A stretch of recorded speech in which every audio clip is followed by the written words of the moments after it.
تو اگر امام پڑھ رہا ہے اور پیچھے سے کسی نے آمین کہا ہو گیا جہر یہی ہے۔ تو اس میں کیا کوتاہی ہوتی ہے، آپس میں جب ضد ہوتی ہے، اللہ تعالیٰ بچائے، تو ایک دوسرے کی ضد کی وجہ سے ایک آدمی مسجد میں یا 2 آدمی مسجد میں جہر کرنے والے ہوں گے، اتنے زور سے جہر کریں گے کہ جب تک باہر تک آواز نہیں جائے گی تب تک تسلی نہیں آئے گی۔ ظاہر سی بات اگر جہر بھی کرنا ہے تو اس سے بھی تو جہر ہوا، آمین، جہر تو ہو گیا۔ تو بعض مرتبہ دیکھا اتنے زور سے آدمی آمین کہتا ہے کہ بہت دور تک آواز جاتی ہے، اور بعض مسجدوں میں اب جھگڑے بھی ہو گئے، کہتے ہیں کہ حتیٰ چیزی بڑی کریک دیون اسے ونچ نیت یہ آج ستاون موجود بھی کرن۔ تو ظاہر سی بات ہے جس کی نیت ایسی ہو اس کو تو جہر سے آمین کرنے میں کوئی ثواب نہیں ملے گا۔ ہاں اگر وہ یہ کہتا ہے کہ بھائی آمین زور سے کہنی چاہیے تو اتنا آمین زور سے کر لے کہ اس کے کان بھی سن لے اور دائیں بائیں جو شخص ہو وہ بھی سن لے۔ اور جہاں اللہ کے نبی صلی اللہ علیہ وسلم نے زور سے آمین کہی ہے وہاں بھی لکھا ہے کہ پہلے صف والوں نے سن لی، کن نے؟ یعنی پہلے صف میں جو آس پاس آدمی ہیں وہاں تک آواز گئی، اور اللہ کے نبی صلی اللہ علیہ وسلم ظاہر سی بات ہے تو ویسے بھی زور سے نہیں بولتے تھے، تو اس لیے سر افضل ہے، اس نے ولدالین کہہ لیا اور آمین کہہ لیا۔ اور جہر اگر کوئی پڑھ لے گا، جہر بھی جائز ہے، تو جہر کے اندر ایک حد ہے۔ اب جب لڑائیاں جھگڑے ہوتے ہیں، انگریز کے زمانے میں بھی ایک مسجد میں لڑائی ہوئی، لڑائی کس پر ہوئی تھی؟ آمین پر، کہ ایک جماعت زور سے پڑھتی تھی، ایک آہستہ، مسجد ایک ہی تھی، اس میں جھگڑا ہو گیا، بہرحال آپس میں ہاتھا پائی بھی ہو گئی، اللہ تعالیٰ بچائے۔ تو انگریز جج کے پاس مسئلہ گیا، اس نے کہا بھائی جھگڑا کس پر ہے؟ اس نے سوچا شاید زمین پر جھگڑا ہو، شاید اور کوئی۔ انہوں نے کہا جناب آمین پر جھگڑا ہے۔ اس نے کہا وہ کیا ہوتا ہے، آمین پر کیا جھگڑا ہے؟ تو اس کو پہلے سمجھایا گیا مسئلہ کہ ایک ہوتا ہے آمین بالسر، ایک ہے آمین بالجہر۔ تو اس نے کہا لیکن یہ والی کون سی آمین ہے جس پر آپ نے آپس میں سر پھٹول کیا؟ تو کوئی شخص دونوں یہاں سے آمین بالقہر، سمجھا گے نا؟ تو اس نے کہا نہ یہ آمین بالسر ہے نہ یہ آمین بالجہر ہے، یہ تو آمین بالقہر ہے۔ قہر اٹھایا انہوں نے مسجد میں، تو ظاہر سی بات ہے یہ تو کم علمی ہے، یہ تو جہالت کی بات ہے۔ جہر بھی کر لیں گے تب بھی ثواب ملے گا۔ اور دوسری بات ہے کوئی وہ اللہ تعالیٰ بچائے کوئی پہلوانوں کا میدان تو ہے نہیں کہ حنفی نے شافعی کو گرا دیا، شافعی نے حنفی کو گرا دیا۔ اس لیے اعتدال ہر چیز میں ہے، آواز میں بھی اعتدال ہونا چاہیے، آمین میں بھی اعتدال ہونا چاہیے۔ ہمارے یہ پرانے بزرگ ایک دوسرے کا اتنا احترام کرتے تھے کہنے کی بات نہیں۔ کوئی آدمی جاتا تھا دیکھتا تھا کہ احناف کی مسجد ہے، سارے کے سارے لوگ آمین آہستہ کرنے والے ہیں، وہ بھی آمین آہستہ کر لیتا تھا کہ کوئی فرض واجب تو ہے ہی نہیں۔ حتیٰ کہ امام شافعی علیہ رحمہ کے بارے میں تو رفع دین کے بارے میں لکھا ہے کہ جب حضرت اس مسجد میں گئے جہاں قریب میں حضرت امام ابو حنیفہ رحمۃ اللہ کا مزار شریف ہے، تو حضرت کے کچھ اپنے تلامذہ بھی ساتھ تھے، چونکہ حضرت امام ابو حنیفہ استاد الاساتذہ ہیں، اس لیے کہ بڑا احسان ہے ان سب پر ان کا۔ استاد کے استاد سے امام شافعی علیہ رحمہ کے استاد امام محمد علیہ رحمہ، امام محمد کے استاد امام ابو حنیفہ رحمۃ اللہ علیہ۔ تو وہاں اس مسجد میں پہنچے اور اس دن نماز پڑھ لی، رفع دین کیا ہی نہیں۔ شاگرد نے کہا حضرت آپ نے رفع دین نہیں کیا؟ اور نے کہا کہ امام صاحب کی مسجد ہے اس لیے آج حضرت کے قول پر عمل کر لیا۔ معلوم ہوا کہ وہ لوگ جانتے تھے یہ لوگ فرض اور واجب کے قبیل سے نہیں ہے کہ رفع دین نہیں کیا تو نماز ہی نہیں ہوگی، ایسا نہیں، وہاں بھی یہ افضل اور غیر افضل ہے۔ تو مجھے وہ بات سنانی نہیں ہے، وہ اگر آ جائے کہیں تو وہاں میں بتا دوں گا کہ رفع الیدین جو ہے وہ بھی یہی ہے، افضل اور غیر افضل والا مسئلہ ہے۔ امام ابو حنیفہ رحمۃ اللہ کے یہاں نہ کرنا افضل ہے رفع الیدین، اور اس کے دلائل بھی ہیں، اتنی موٹی موٹی کتابیں ہیں، یہ نہیں کہ کوئی دلیل ہی نہیں ہے۔ حضرت ابن عباس رضی اللہ تعالیٰ عنہ پوری امت کا اس کے اوپر اجماع ہے، ایسی شخصیت گزرے ہیں، اللہ اکبر۔ تو انہوں نے قد افلح المومنون جہاں پارہ 18 ہے اس میں لکھا ہے قد افلح المومنون الذین هم فی صلاتہم خاشعون۔ یہ میں نے خود دیکھا، اگر میں نے خود نہ دیکھا ہوتا شاید میں اتنے اعتماد کے ساتھ یہ بات نہیں کہہ سکتا، لیکن میں نے خود دیکھا ہے تفسیر ابن عباس میں یہ کہ قد افلح المومنون، ایمان والے تو کامیاب ہو گئے، فلاح پائے انہوں نے۔ الذین هم فی صلاتہم خاشعون، وہ لوگ نماز خضوع کے ساتھ پڑھ لیتے ہیں۔ تو اس میں خضوع کے اندر یہ بھی لکھا تفسیر میں کہ تکبیر تحریمہ کے علاوہ نماز میں ہاتھوں کو نہیں اٹھاتے ہیں، نماز میں ہاتھوں کو۔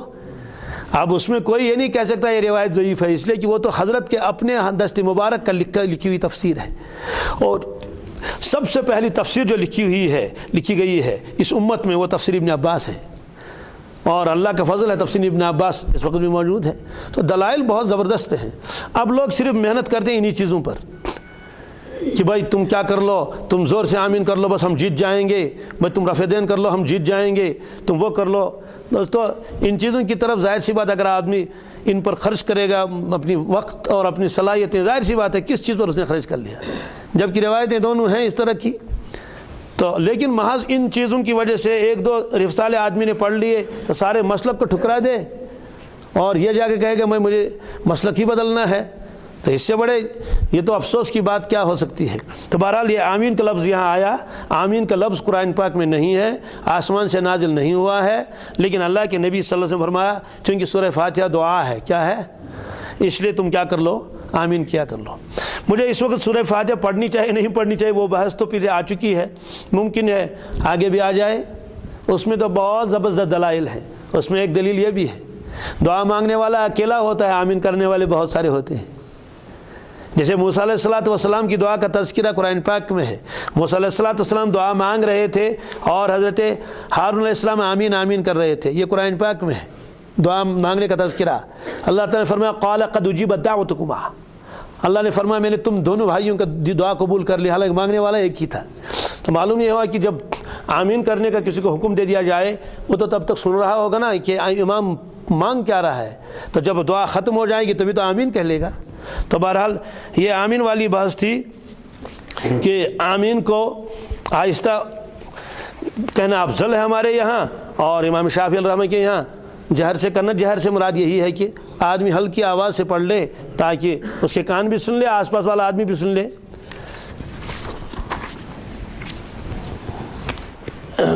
تو یہ سورہ فاتحہ یہاں آ کر مکمل ہو گئی. اب سورہ فاتحہ کا خلاصہ تو پھر آ جائے گا انشاءاللہ، لیکن آج میں کچھ اہم باتیں سورہ فاتحہ کے بارے میں عرض کر دوں گا، ان کا سننا ضروری ہے. وہ یہ ہے کہ سورہ فاتحہ کے اندر 5 چیزیں تو ہیں اللہ تبارک تعالیٰ کے صفات کے متعلق، اور 5 چیزیں ہیں بندوں کے متعلق. 5 چیزیں کیا ہیں اللہ تبارک تعالیٰ، 5 زبردست صفات کا تذکرہ ہے قرآن سورہ فاتحہ میں اللہ تبارک تعالیٰ کی صفات میں سے. ایک ہے الوہیت، کیا، معبود ہونا، یہ ایک ہے. نمبر 2 ہے ربوبیت، کیا، رب ہونا. اس کا تذکرہ تو آ گیا جب آپ نے الحمدللہ کہا نا، للہ میں وہ بحث آ گئی کہ اللہ تبارک تعالیٰ کے سوا اور کوئی معبود نہیں ہے، چونکہ رب کا لفظ آیا اس میں ربوبیت ہے. اس کے بعد آ گیا الرحمن الرحیم، ایک رحمانیت، کیا، رحیم رحیمیت. 4 ہو گئے. مالک یوم الدین مالکیت. تو یہ 5 زبردست صفات ہیں اللہ تبارک تعالیٰ کے، الوہیت، ربوبیت، رحمانیت، رحیمیت، مالکیت. 5 چیزیں بندوں کے متعلق ہیں. کن کے متعلق؟ کہ عبادت، استعانت، طلب ہدایت، طلب استقامت، طلب نعمت. طلب، چونکہ اس میں بندے نے اپنی عبادت کا بھی تذکرہ کیا اور استعانت کا بھی تذکرہ کیا اور ہدایت بھی طلب کر لی، استقامت بھی طلب کر لی، اور اللہ تعالیٰ سے نعمتیں بھی طلب کر لی کہ جن پر آپ نے فضل کیا ہے ویسا فضل مجھ پر بھی فرما لیجئے. وہ ترتیب یوں ہو گئی کہ ہم خاص تیری عبادت کرتے ہیں اس لیے کہ آپ ہمارے معبود ہیں، ہم صرف آپ ہی سے مدد مانگتے ہیں اس لیے کہ آپ ہمارے مستعان ہیں اور مربی ہیں، ہم آپ ہی سے ہدایت کی درخواست کرتے ہیں اس لیے کہ آپ رحمان ہیں، تیری مہربانی تو عام ہے، ہم آپ سے استقامت کی التجا کر لیتے ہیں اس لیے کہ آپ کی صفت رحیم ہے، ہمیں تو اس سے بڑی امیدیں وابستہ ہیں، ہم امیدوار ہیں، اور غضب اور گمراہی سے بچنے کی درخواست کرتے ہیں اس لیے کہ آپ تو مالک یوم الدین ہیں. اب یہ آمین کا لفظ کیا اور کسی زبان میں بھی ہے؟ انجیل میں آمین کا لفظ ہے. کس میں؟ انجیل کا آمین کا لفظ ہے، لیکن محققین فرماتے ہیں آمین کا لفظ سوائے اسلام کے اور کہیں نہیں. یہ اللہ کے نبی صلی اللہ علیہ وسلم نے سکھا دیا، لیکن بعد میں جب انجیل کا ترجمہ اس میں ہوا عربی زبان میں جب اس کا ترجمہ ہوا تو وہ لوگ اس کے آخر میں آمین لکھنے لگے. اس لیے جو انجیل عربی زبان میں لکھی گئی ہیں اس کے آخر میں آمین کا لفظ آیا ہے، اور وہ لوگ نماز میں پڑھ لیتے ہیں انجیل کی عبارت کو. وہ میں سناتا ہوں عربی میں بھی. انجیل میں وہ کیا عبارت ہے جس کو پڑھ لیتے ہیں نماز میں، کیونکہ نماز تو وہ بھی پڑھتے تھے. ابونا الذی فی السماوات، اس کا ترجمہ کیا ہے؟ اے ہمارے باپ جو آسمانوں میں ہیں. معلوم ہے کہ اصلی اللہ کا کلام ورنہ اللہ تعالیٰ یہ نہیں فرماتے ہیں کہ بندو مجھے کو ہے ہمارے باپ، تو باپ کسی کا بھی نہیں۔ ابونا الذی فی السماوات، اے ہمارے باپ جو آسمانوں میں ہے، آسمان پر ہے، لیتقدس اسمک، تیرا نام پاک ہو، تیرا نام، لتأتی ملوکتک، آپ کی بادشاہت آنی چاہیے، اب کیا آنی چاہیے؟ آپ کی بادشاہت آنی چاہیے۔ لتکن مشیتک کما فی السماء علی الارض، جیسے آپ کی بادشاہت آسمان میں ہے ایسے زمین پر بھی ہو، ایسے یہ وہ پڑھ لیتے ہیں نماز میں، خبزنا